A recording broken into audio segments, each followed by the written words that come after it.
ছেলে মেয়ের ইচ্ছে হলো যে রাত্রিবেলায় ওরা ডিম ভুজি আর রুটি খাবে। তাই আমাকে বলল, মা আজকে রাত্রিবেলায় ডাল বা তরকারি দিয়ে খাবো না, আমাদেরকে ডিম ভুজি করে দাও, আমরা ডিম ভুজি দিয়ে রুটি খাবো। তো যেহেতু বাড়িতে ডিম ছিল না, তো ডিম নিয়ে আসলাম আবার 6টা। সেই 6টা ডিম নিয়ে এসে এই যে পেঁয়াজ কেটে ডিম ভুজি করা হলো। এই যে এখানে 6টা ডিমের ভুজি আছে, এখন আমরা সবাই মিলে খাবো। এই যে ছেলে মেয়ে খেতে চাইলো, বিশেষ করে ওর জন্য আর বিশেষ করে করা হলো, না হলে করার কোনো ইচ্ছে ছিল না।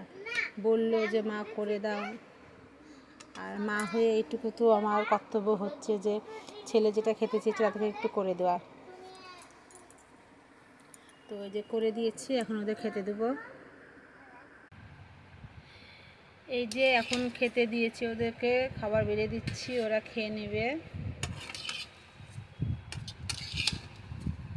দেখি তিন্নি, সাইদা বাবা, হ্যাঁ খাও, দেখো লঙ্কাও দেওয়া আছে। হ্যাঁ লঙ্কা দিয়েছি অল্প করে। ভালো হয়েছে? না তিন্নি একটা রুটি খাও, লাগলে দিব।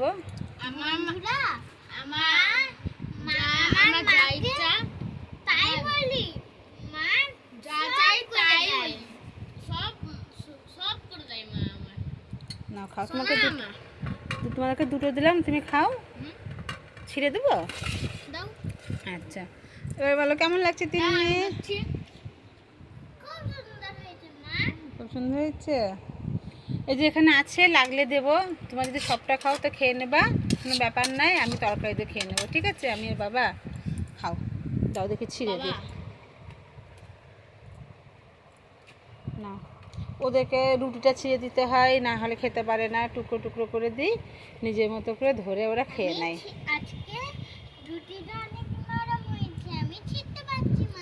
আচ্ছা তুমি ছিঁড়ে খাও, মেয়ে ছিঁড়ে খেতে পারে, কিন্তু ছেলে পারে না। ছেলে এখন আমার অনেক ছোট,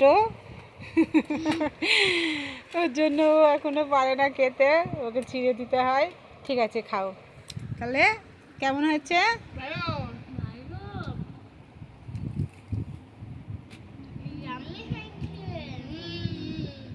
ঠিক আছে খাও, লাগলে আবার এখানে দিব। হ্যাঁ ঠিক আছে, না তুমি খাও, আমি পরে খাবো।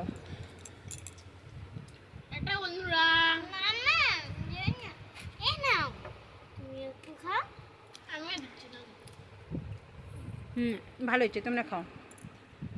বন্ধুরা।